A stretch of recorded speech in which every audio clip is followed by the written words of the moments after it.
ನಮಸ್ಕಾರ. ಇವತ್ತು 19 ಜನ ಪ್ರಮಾಣ ವಚನ ಸ್ವೀಕಾರ ಮಾಡಿದ್ರು. ಮಾಡಾದ್ಮೇಲೆ ಒಂದು ಆಶ್ಚರ್ಯಕರ ಅಂದಿದ್ದು, ಫಸ್ಟ್ ಮಾತು ಬಂದಿದ್ದು ರಾಹುಲ್ ಗಾಂಧಿ ಅವರು ಯುವಕರಿಗೆ ಮಣೆ ಆಗ್ತಾ ಇದ್ದಾರೆ. ಫಸ್ಟ್ ಟೈಮ್ MLA ಆಗಿರೋರ್ಗು ಅಥವಾ ಯಂಗ್ ಪೀಪಲ್ಸ್ ಯಾರಿರ್ತಾರೆ, ಯಂಗ್ MLAs ಅವ್ರಿಗೆ ಕೊಡ್ಬೇಕು ಮಂತ್ರಿಗಿರಿನ ಅಂತ ಹೇಳ್ತಾ ಇದಾರೆ ಅಂತ ಸಾಕಷ್ಟು ಚರ್ಚೆ ಆಗ್ತಾ ಇತ್ತು. ಆದ್ರೆ ಇವತ್ತು ಏನು ಈ ಲೀಸ್ಟ್ ಬಂತಲ್ಲ, ಈ ಲೀಸ್ಟ್ ಬಂದ್ಮೇಲೆ ಎಲ್ಲ ಉಲ್ಟಾ ಪಲ್ಟಾ ಆಗಿದೆ. ಏನ್ ನಡೀತು, ಏನ್ ಮಾತುಕತೆ ಆಯ್ತು ಅಂತ. ಯಾಕಂತ ಹೇಳಿದ್ರೆ ಈಗ ಪ್ರಮಾಣ ವಚನ ಸ್ವೀಕಾರ ಮಾಡಿರೋದು ಅಥವಾ ಮತ್ತೆ ಸಚಿವರಾಗಿರೋದ್ರಲ್ಲಿ ಮತ್ತೆ ರಿಪೀಟ್ ಆಗಿದೆ, ಎಷ್ಟೋ ಜನ ರಿಪೀಟ್ ಆಗಿದೆ. ಈಗ ಫಸ್ಟ್ ಹೇಳೋದಾದ್ರೆ ಜಮೀರ್ ಅಹಮದ್ ಖಾನ್ ಅವರು ನೂತನ ಸಚಿವರು, ಅವ್ರಿಗೆ ಸಿಗದೇ ಇಲ್ಲ ಅಂತ ಫಸ್ಟ್ ಪಟ್ಟಿ ಏನ್ ಬಂತು ಅಂದ್ರೆ, ಫಸ್ಟ್ ಟರ್ಮ್ ಅಲ್ಲಿ ಏನು ಸಚಿವ ಸಂಪುಟ ಲೈಕ್ ಅವ್ರು ತಗೊಂಡ್ರು, ಕೃಷ್ಣ ಬೈರೇಗೌಡ ಆಗಿರ್ಬೋದು, ಪ್ರಿಯಾಂಕ್ ಖರ್ಗೆ ಆಗಿರ್ಬೋದು, ಮತ್ತೊಬ್ರಾಗಿರ್ಬೋದು. ಆದ್ರೆ DK ಶಿವಕುಮಾರ್ ಅವರು ಪ್ರಮಾಣ ವಚನ ತಗೊಂಡಾಗ ಆ ಸಮಯದಲ್ಲಿ ಏನ್ ತಗೊಂಡಿದ್ರು ಅಲ್ಲೇ ತಗೊಬೇಕಿತ್ತು ಜಮೀರ್ ಅಹಮದ್ ಅವರು. ಅದಾದ್ಮೇಲೆ ಏನೇನೋ ಆಡಿಯೋ ಬಾಂಬ್ ಆಯ್ತು, ಅದಾಯ್ತು ಇದಾಯ್ತು, ಅವ್ರಿಗೆ ಸಚಿವ ಸ್ಥಾನ ಕೊಡೋದೇ ಇಲ್ಲ ಅನ್ನೋ ಒಂದು ಮಟ್ಟಕ್ಕೆ ಹೋಯ್ತು. ಬಟ್ ಅಂತೂ ಇಂತೂ ಇವತ್ತು ಸೆಕೆಂಡ್ ಲಿಸ್ಟ್ ಅಲ್ಲಿ ಬಂತು, ಪ್ರಮಾಣ ವಚನ ಕೂಡ ಸ್ವೀಕಾರ ಮಾಡಿದ್ರು. ಅಂದ್ರೆ ಈ ಜಮೀರ್ ಅಹಮದ್ ಖಾನ್ ಒಬ್ರೇ ಅಲ್ಲ, ಬಹಳಷ್ಟು ಜನನ ಈಗ ಮತ್ತೆ ಸಚಿವ ಸ್ಥಾನ ಕೊಟ್ಟಿದ್ದಾರೆ. ಏನು ಅಂತ ಇದ್ ಲೆಕ್ಕಾಚಾರ? ಇದು ಒಂಥರ ಟೀಮ್ ಇಂಡಿಯಾ ಇದ್ದಂಗೆ. ಸಚಿನ್ ಇದ್ದಾಗ್ಲೂ ಕೂಡ ಧೋನಿ ಇವರೆಲ್ಲ ಬಂದ್ರಪ್ಪ, ಧೋನಿ ಇದ್ದಾಗ ಕೊಹ್ಲಿ ಎಲ್ಲ ಬಂದ್ರಪ್ಪ, ಕೊಹ್ಲಿ ಇದ್ದಾಗ ಶುಭಾನ್, ಇವರೆಲ್ಲ ಹೊಸ ಆಟಗಾರರು ಬಂದ್ರು. ಅಂದ್ರೆ ಹೊಸಬ್ರನ್ನ ಇಡೀ 11 ಜನ ತುಂಬಕ್ಕಾಗಲ್ಲ ಟೀಮ್ ಇಂಡಿಯಾಗೆ. ಹಂಗೆ ಹೊಸಬರು ಮತ್ತೆ ಹಳಬರು ಸೇರಿದಾಗ್ಲೇ ರಾಜಕಾರಣ. ಈಗ ಜಮೀರ್ ಅಹಮದ್ ಖಾನ್ ಬಿಟ್ಬಿಟ್ಟು ಆ ಮುಸಲ್ಮಾನ ಸಮುದಾಯದಲ್ಲಿ ಯಾರನ್ನ ಹೊಸಬರು ಮಾಡ್ತೀವಿ ಅಂದ್ರೆ ಅದನ್ನ ಇಲ್ಲ, ಪವರ್ಫುಲ್ ನಾಯಕ ಅಂತ ಆಗತ್ತ. ಯಾಕೆ ಅಂತಂದ್ರೆ ಹೊಸಬರು ಮತ್ತು ಹಳಬರು ಇದ್ದಾಗ್ಲೇ ಒಂದು ತಂಡ ಮತ್ತೆ ಒಂದು ಪಾರ್ಟಿ ಇವೆಲ್ಲ. ಈಗ ನರೇಂದ್ರ ಮೋದಿ, ಈಗ ಯಂಗ್ಸ್ಟರ್ ತೇಜಸ್ವಿ ಸೂರ್ಯ ಅಂತ ಬಂದ್ಬಿಟ್ರು, ನರೇಂದ್ರ ಮೋದಿ ಮನೆಗೆ ಹೋಗಿ ಏನಕ್ಕಾಗತ್ತೆ? ವಿತೌಟ್ ನರೇಂದ್ರ ಮೋದಿ ಬಿಜೆಪಿ ನಿಮಜ್ಜೆ ಮಾಡ್ಕೊಳಕ್ಕಾಗಲ್ಲ ಇವತ್ತು. ಅಂದ್ರೆ ಈಗ ಕೃಷ್ಣ ಬೈರೇಗೌಡರು ಕಳೆದ ಬಾರಿ 13 ಮಂದಿಲಿ 12 ಜನ ಹಳಬರೆ, ಎತ್ತಿದ್ರೆ ಮಾತ್ರ ಹೊಸಬ್ರು ಇದ್ರು ಕಳೆದ ಬಾರಿ. ಹಂಗ್ ಲೆಕ್ಕ ಹಾಕೊಂಡ್ರೆ 12, 13, 14, 15, 16, 17, 18 ಜನ, 12 ಜನ ಹೊಸಬ್ರು ಇರೋದು, 15 ಜನ ಮಾತ್ರ. 18 ಜನ ಹಳಬ್ರು ಇದಾರೆ ರಜಿತಾ. ಹೌದು. ಈಶ್ವರ್ ಖಂಡ್ರೆ ಅವರು ಮೊದಲೇ ಇದ್ರು, ಮೊದಲು ಟೀಮ್ ಅಲ್ಲಿ ಬಂದವರು ಈಶ್ವರ್ ಖಂಡ್ರೆ, ಕೃಷ್ಣ ಬೈರೇಗೌಡರು, UT ಖಾದರ್ ಇದಾರೆ. UT ಖಾದರ್, ಡಾಕ್ಟರ್ ಯತೀಂದ್ರ ಬಿಟ್ರೆ ಇನ್ನೆಲ್ಲ ಹಳಬ್ರು ಇರೋದ ಆ ಟೀಮ್ ಅಲ್ಲಿ. ಸೊ ಇಲ್ಲೂ ಅಷ್ಟೇ. ವೈ ಜಮೀರ್ ಅಹಮದ್ ಖಾನ್? ಜಮೀರ್ ಅಹಮದ್ ಖಾನ್ ಒಂದು 20-25 ಕ್ಷೇತ್ರದ ವೋಟ್ ನ ಗೇನ್ ಮಾಡೋ ಕೆಪಾಸಿಟಿ ಇದೆ, ಚೇಂಜ್ ಮಾಡೋ ಕೆಪಾಸಿಟಿ ಇದೆ. ಅವ್ರು ಬಿಟ್ರೆ ಕೆಟಿವಿ ಅಂತ ಗೊತ್ತು ಕಾಂಗ್ರೆಸ್ ಅವ್ರಿಗೆ. ಏನೇ ಬೈ ಎಲೆಕ್ಷನ್ ನಲ್ಲಿ ವ್ಯತ್ಯಾಸ ಆಗಿದೆ, ಆಡಿಯೋ ಬಾಂಬ್ ಬರ್ಬೋದನ್ನು. ಜಮೀರ್ ಅಹಮದ್ ಖಾನ್ ಮಂಡ್ಯದಲ್ಲಿ ಓಟ್ ಹಾಕ್ಸೋ ಕೆಪಾಸಿಟಿ ಇದೆ ಮುಸಲ್ಮಾನರನ್ನ. ಮುಸಲ್ಮಾನರು ಒಂದು 50,000 ಓಟ್ ಅವ್ರೇನೋ ಒಂದು 10-15,000 ಓಟು ಜಮೀರ್ ಹೇಳ್ದಂಗೆ ಕೇಳ್ತಾರೆ. ಜಮೀರ್ ಅಹಮದ್ ಖಾನ್ಗೆ ಆ ಕೆಪಾಸಿಟಿ ಇರೋ ಕಾರಣಕ್ಕೆ ಜಮೀರ್ ಅಹಮದ್ ಖಾನ್ಗೆ ಮತ್ತೆ ಅವಕಾಶ ಆಗಿದೆ. ಅವ್ರು ಏನೇ ಒಂದ್ ಕ್ಷೇತ್ರ, ಇವರು ಯಾರು ಜಮೀರ್ ಅಹಮದ್ ಖಾನು ಅಂತ ಅವಾಜ್ ಹಾಕಿದ್ಕಂತ ಇವ್ರು ಕೊಟ್ಟಿದ್ದಲ್ಲ ವಾಪಸ್ಸು. ಹೌದು. ಯಾರು ಕೈಲಾಗದಿದ್ರು ಸುಮ್ನೆ ಇರ್ತಾರೆ, ಕೈಲಾಗೋ ಲೀಡರ್ ಯಾರು ಸುಮ್ನೆ ಇರಲ್ಲ. ಜಮೀರ್ ಅಹಮದ್ ಖಾನ್ ಕೇರಳ ಹೋಗ್ಬಿಟ್ಟು ಚುನಾವಣೆ ಗೆಲ್ಸಿದ್ರು, ವೇಣುಗೋಪಾಲ್ ಇನ್ಚಾರ್ಜ್. ಸೊ ಹಾಗಾಗಿ ಸಿದ್ದರಾಮಯ್ಯ ಬೇಡ ಅಂತ ಹಠ ಹಿಡಿದ್ರು ಕೇಳಲಿಲ್ಲ, ಹೈಕಮಾಂಡ್ ಮಂತ್ರಿ ಮಾಡೋರೆ ಬೇಡ ಅಂತ ಕೇಳಿದ್ರು. ಸಿದ್ದರಾಮಯ್ಯ ಅವರು ಆಪ್ತರು ಅಂತ ಹೇಳಿದ್ರೆ ಜಮೀರ್ ಅಹಮದ್ ಖಾನ್ ಏನಾಗುತ್ತೆ, ನಾನು ರಮೇಶ್ ಕುಮಾರ್ ಅವ್ರು ಬಂದಿರೋ ಮೊನ್ನೆ ಪಾಡ್ಕಾಸ್ಟ್ ಎಲ್ಲ ಮಾಡಿದೆ, ಅದ್ ಬಿಡಿ, ಅದು ಇನ್ನೊಂದ್ ಕಡೆ ನೆಕ್ಸ್ಟ್ ಹೋಗೋಣ. ಸಿದ್ದರಾಮಯ್ಯನವರು ಕಡೆಯಿಂದ ಲಾಸ್ಟ್ ಟೈಮ್ ಮಂತ್ರಿಗಳಾಗಿದ್ಯಾರೋ ಅವ್ರ ಮಗ ಯತೀಂದ್ರ ಮತ್ತೆ ಬೈರತೀಶ್, ಇನ್ಯಾರಾದ್ರು? ಅಹಿಂದ ನಾಯಕ ಸಿದ್ದರಾಮಯ್ಯನವ್ರಿಗೆ ಸ್ಟ್ರೆಂತ್ ಯಾರಾಗಿದ್ದು? ಮುಸಲ್ಮಾನರು, ದಲಿತರು ಅಲ್ಲ ತಾನೆ. ಮಹಾದೇವಪ್ಪನ್ ಕೈ ಬಿಟ್ಬಿಟ್ರು, ಈಗ ಜಮೀರ್ ಅಹಮದ್ ಖಾನ್ ಕೈ ಬಿಟ್ಬಿಟ್ರು, ಚಲುವರಾಯಸ್ವಾಮಿ ಕೈ ಬಿಟ್ಬಿಟ್ರು, ಸಂತೋಷ್ ಲಾಡ್ ಮಾಡಿಸ್ತಿಲ್ಲ. ಫಸ್ಟ್ ಲಿಸ್ಟ್ ಅಲ್ಲಿ ಸಿದ್ದರಾಮಯ್ಯನವ್ರ ಕಡೆಯಿಂದ ಆಗಿದ್ದವ್ರ ಮಗ ಮತ್ತೆ ಇವ್ ತಾನೆ. ಅಂದ್ರೆ ಸಿದ್ದರಾಮಯ್ಯನವರು ಅಧಿಕಾರ ಅನುಭವಿಸಿದಾಗ ಅಹಿಂದ ನಾಯಕರು ಅಧಿಕಾರ ಹಿಡಿದು ಅವಕಾಶ ಯಾರು ಕೊಡಬೇಕು ಅಂತ ಅವ್ರ ಕಣ್ಣಿಗೆ ಕಂಡಿದ್ದು ಮಗ ಮತ್ತೆ ಬೈರತಿ ಸುರೇಶ್ ಮಾತ್ರ ಅನ್ನೋ ಚರ್ಚೆ ಇರೋದು, ಅರ್ಥ ಇದೆಯಲ್ಲ. ಸೊ ಹಾಗಾಗಿ ಈ ಜಮೀರ್ ಅಹಮದ್ ಖಾನ್ಗೆ ಎಷ್ಟೇ ವಿರೋಧ ಮಾಡಿದ್ರು, ಜಮೀರ್ ಅಹಮದ್ ಖಾನ್ ಯಾರ್ದೋ ಹೇಳಲ್ಲ, ಸ್ವಂತ ಶಕ್ತಿ ಮೇಲೆ, ಅವ್ರ ತಾಕತ್ ಮೇಲೆ ಇವತ್ತು ಮಂತ್ರಿ ಬರ್ತಾರೆ. ಹೌದು, ಜಮೀರ್ ಅಹಮದ್ ಖಾನ್. ಹಂಗೆ ಚಲುವರಾಯಸ್ವಾಮಿ ಅವ್ರನ್ನ ಚಲುವರಾಯಸ್ವಾಮಿ, ಹೌದು, ಕೆಲವರೆಲ್ಲ ಹೇಳ್ತಾರೆ 18ರಲ್ಲಿ MLA ಸೋತಿದ್ರಪ್ಪ ಅವರು, 8ರಲ್ಲಿ MLA ಸೋತಿದ್ರು, ನೆಕ್ಸ್ಟ್ ಏನಾಗುತ್ತೋ ಗೊತ್ತಿಲ್ಲ ಅನ್ನೋ ನಡುವೆ ಚಲುವರಾಯ ವೈ ಕುಮಾರಸ್ವಾಮಿ ಬಯಕೇನ ಅವ್ರ ಮಂತ್ರಿ. ಚಲುವರಾಯಸ್ವಾಮಿ 99ರಲ್ಲಿ MLA, ಕುಮಾರಸ್ವಾಮಿ ಸೋತಿರ್ತಾರೆ 700ರಲ್ಲಿ, DK Shivakumar opposite. But Vokkaliga leader ಆಗ್ಲೇ ಕಂಪೇರ್ ಮಾಡ್ತಿದ್ವಿ. ಮೈಸೂರು ಲಾಸ್ಟ್ ಟೈಮ್ ವೆಂಕಟೇಶ್ ಇದ್ರು, ವೆಂಕಟೇಶ್ ಇಲ್ಲ. ಮೈಸೂರಲ್ಲಿ ಒಕ್ಕಲಿಗ ಲೀಡರ್ ಯಾರು ಕಾಂಗ್ರೆಸ್ಗೆ? ಇದೇ ಚಲುವರಾಯಸ್ವಾಮಿ ಕನೆಕ್ಟ್ ಆಗ್ತಾರೆ. ಹಾಸನ ಲೋಕಸಭೆಯಲ್ಲಿ ಪ್ರಜ್ವಲ್ ಸೋಲ್ಸಿ ಶ್ರೇಯಸ್ ಗೆಲ್ಸೋಕ್ ಒಂದಷ್ಟು ಕಾರಣಕರ್ತಲ್ಲಿ ಚಲುವರಾಯಸ್ವಾಮಿ ಇದೆ. ಶಿವಲಿಂಗೇಗೌಡರು ಲೀಡರ್, ಚಲುವರಾಯಸ್ವಾಮಿ ಲೀಡರ್. ಅಂದ್ರೆ ಹಾಸನ, ಮಂಡ್ಯ, ಮೈಸೂರು ಈ ಭಾಗದ ಒಕ್ಕಲಿಗ ನಾಯಕ ಚಲುವರಾಯಸ್ವಾಮಿ. ಹಾಗಾಗಿ ಅವ್ರು ಮತ್ತೆ ಬೇಕೇ ಬೇಕು. ನಾಗಮಂಗಲ ಚುನಾವಣೆ ಲೆಕ್ಕಾಚಾರಗಳು ಏನೋ ಎತ್ತುವೋ, ಅದ್ರ ಚಲುವರಾಯಸ್ವಾಮಿ ಮುಖ ನೋಡಿ ಒಂದ್ ಸ್ವಲ್ಪ ಆರ್ಗನೈಸ್ ಮಾಡೋ ಕೆಪಾಸಿಟಿ ಇದೆ ಮಂಡ್ಯದಲ್ಲಿ, ಮದ್ದೂರಲ್ಲಿ, ಪಟ್ಟಣದಲ್ಲಿ, ಮೈಸೂರಲ್ಲಿ, ಹಾಸನದಲ್ಲಿ.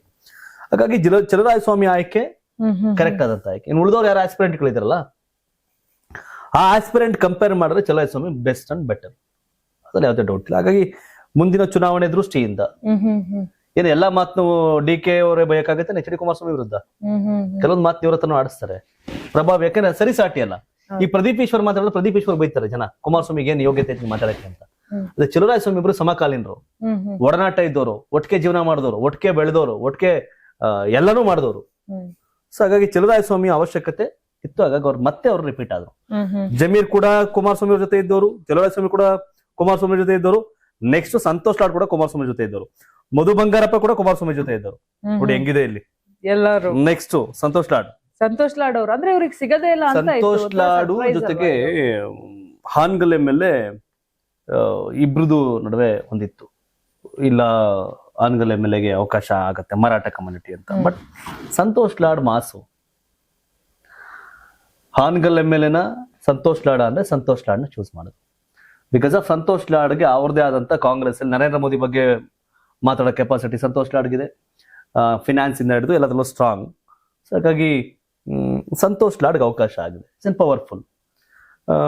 ಬೇಕಾಗಿತ್ತು ಕಂಪ್ಯಾರಿಸನ್ ಬಂದಾಗ, ಆ ಕಮ್ಯುನಿಟಿನಲ್ಲಿ ಆ ವಿಷಯದಲ್ಲಿ ಬಂದಾಗ ಸಂತೋಷ್ ಲಾಡ್ ಪವರ್ಫುಲ್ ಆಗ್ಲೇಬೇಕಾಗಿತ್ತು. ಮಧು ಬಂಗಾರಪ್ಪ ಅವರು, ಮಧು ಬಂಗಾರಪ್ಪ ಈಡಿಗ ಕಮ್ಯುನಿಟಿನಲ್ಲಿ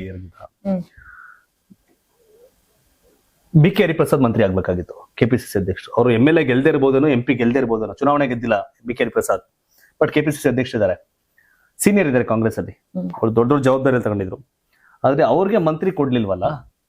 ಮಧು ಬಂಗಾರಪ್ಪನ ಬೇಡರ್ಗೋ ಇಬ್ರು ಕೂಡ ಫಸ್ಟ್ ಟೈಮ್ ಕಾಂಗ್ರೆಸ್ MLA, ಗೊತ್ತಿರಲಿ. ಮಧು ಬಂಗಾರಪ್ಪ ಹಿಂದೆ ದಳದಿಂದ MLA ಆಗಿದ್ದವರು, ಬೇಳೂರವರು BJP ಇಂದ MLA ಆಗಿದ್ದವರು, ಕಾಂಗ್ರೆಸ್ ಇಂದ ಇಬ್ರು ಫಸ್ಟ್ ಟೈಮ್ ಗೆದ್ದಿರೋದು.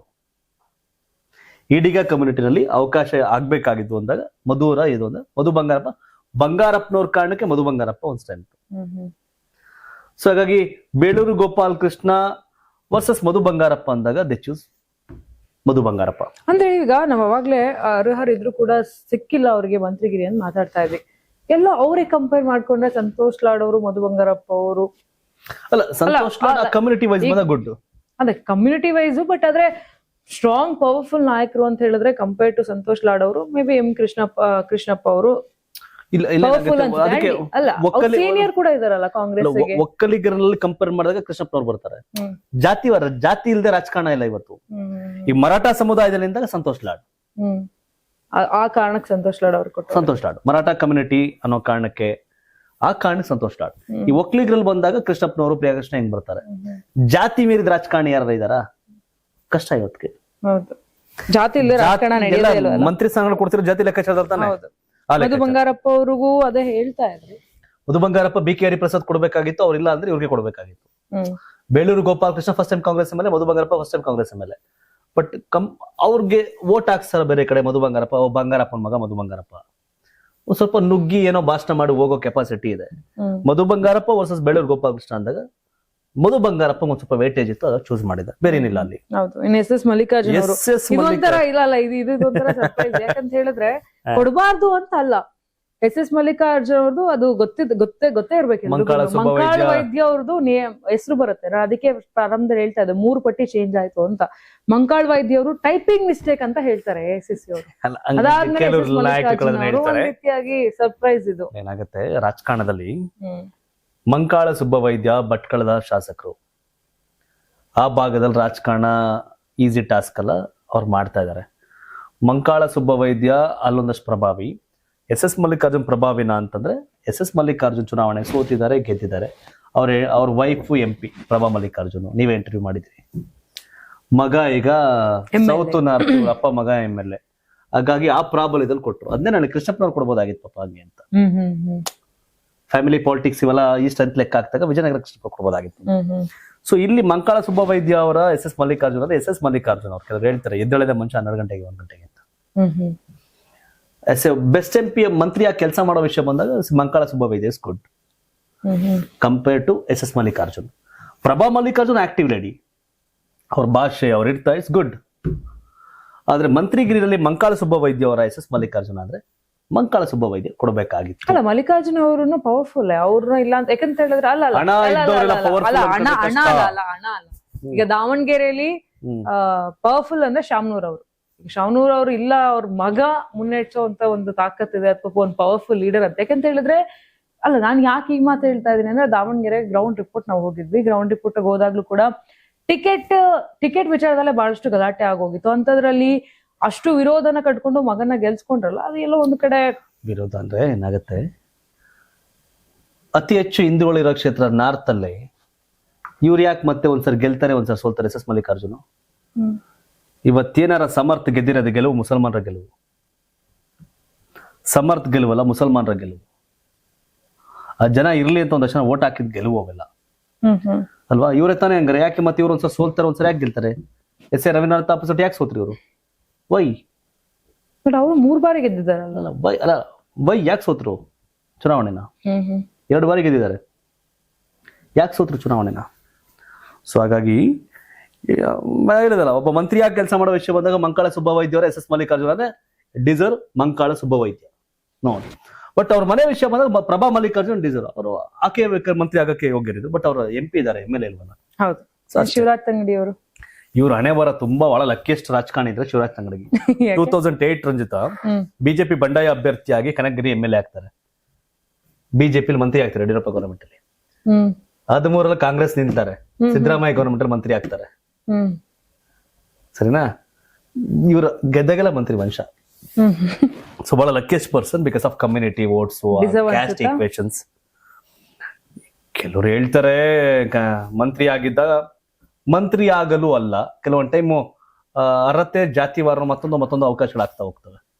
ಬಟ್ ಇವ್ರಿಗಿಂತ ಬೆಟರ್ ಇದ್ದವ್ರು ಇದ್ರು, ಆದ್ರೆ ಇವ್ರಿಗೆ ಬೇರೆ ಬೇರೆ ಲೆಕ್ಕಾಚಾರಗಳಾಗುತ್ತೆ. ಬಟ್ ಹಾಗಂತ ಮನುಷ್ಯನ್ ದುಷ್ಟ ಅಲ್ಲ, ಕೆಟ್ಟವನೇನಲ್ಲ. ಶಿವರಾಜ್ ತಂಗಡಿಗೆ ದುಷ್ಟ ಮತ್ತೆ ಕೆಟ್ಟ ವ್ಯಕ್ತಿ ಏನಲ್ಲ.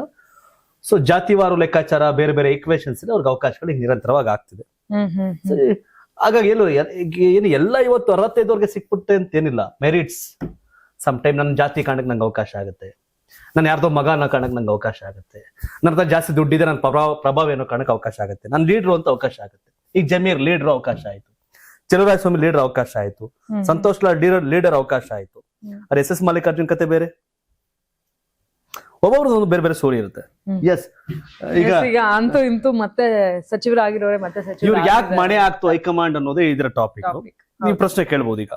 ಅದೇ ನಿಮಗೆ ಈಗ ಅಂದ್ರೆ ನಾನು ಆಗ್ಲೇ ಪ್ರಾರಂಭದಲ್ಲಿ ಹೇಳ್ತಾ ಇದ್ದೆ, ಹೊಸಬ್ರಿಗೆ ಅವಕಾಶ ಕೊಡ್ತಾರೆ ರಾಹುಲ್ ಗಾಂಧಿ ಅವರ ಚರ್ಚೆ ಆಗ್ತಾ ಇತ್ತು. ಬಟ್ ಅಂತೂ ಇಂತೂ ಸಚಿವರಾಗಿರೋರು ಈಗ ಮತ್ತೆ ಸಚಿವರಾಗಿದ್ದಾರೆ, 6 ಜನ ಮತ್ತೆ ಆಗಿರುವಂತದ್ದು. ಸೊ ಇದ್ರ ಬಗ್ಗೆ ನಿಮ್ಗೆ ಏನ್ ಅನ್ಸುತ್ತೆ? ಇವರು ಡಿಸರ್ವ್ ಅನ್ಸುತ್ತಾ ಮತ್ತೆ ಸಚಿವ ಸ್ಥಾನವನ್ನ ಪಡ್ಕೊಳ್ಳೋಕೆ, ಅಥವಾ ಇವ್ರನ್ನ ಬಿಟ್ಟು ಬೇರೆಯವ್ರು ಕೊಡ್ಬೋದಿತ್ತು ಅಂತ ಅನ್ಸುತ್ತಾ? ಏನಿದೆ ಕಮೆಂಟ್ ಮಾಡಿ. ಜಮೀರ್ ಬದಲು ಯಾರು ಕೊಡ್ಬೋದಾಗಿತ್ತು ನಿಮ್ಗೆ ಅನ್ಸುತ್ತೆ? ಜಮೀರ್ ಬೇಡವಾಗಿತ್ತ ಅಂತ? ಸಂತೋಷ್ ಲಾಡ್ ಬಗ್ಗೆ ಏನ್ಸುತ್ತೆ? ಮಧು ಬಂಗಾರಪ್ಪ ಬಗ್ಗೆ ಏನ್ಸುತ್ತೆ? ಎಸ್ ಎಸ್ ಮಲ್ಲಿಕಾರ್ಜುನ್ ಬಗ್ಗೆ ಏನ್ಸುತ್ತೆ? ಶಿವರಾಜ್ ತಂಗಡಿ ಅವ್ರ ಬಗ್ಗೆ ಏನ್ಸುತ್ತೆ? ಮತ್ತೆ ಯಾಕೆ ಅವ್ರು ಮನೆ ಹಾಕಿದ್ರು? ನಿಮ್ಗೆ ಏನ್ಸುತ್ತೆ? ಬೇಕಿತ್ತಾ ಬೇಡವಾಗಿತ್ತಾ? ಕಾಮೆಂಟ್ ಮಾಡಿ. ಧನ್ಯವಾದ.